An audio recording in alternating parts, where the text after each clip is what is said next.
Alhamdulillah selama kami pakai layanan telekomunikasi di bandara aman, lancar, nggak ada hambatan apapun. Di sekitar Masjid Raya ini jaringannya cukup bagus dan sangat cepat kondisi internet. Kalau untuk saat ini normal-normal aja ya.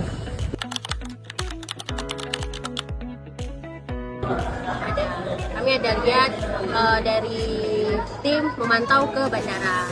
Sejauh ini saya ada melihat para petugas Di monitor. sekitaran Masjid Raya ini ada saya lihat petugas dari Komdiki yang keliling di sekitaran masjid.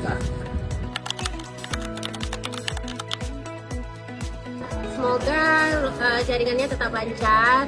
Ya nggak cuma pas mudik aja nih, sampai selesai mudik juga harus lancar terus. Harapan saya semoga jaringannya di sini tetap lancar, tetap cepat karena kan kita juga mudik nih. Jadi perlu tahu gimana kondisi saudara-saudara kita yang lagi jauh karena mungkin kita nggak bisa mudik. Ya harapannya ya selalu lancar aja ya, jangan sampai ada gangguan gitu kan.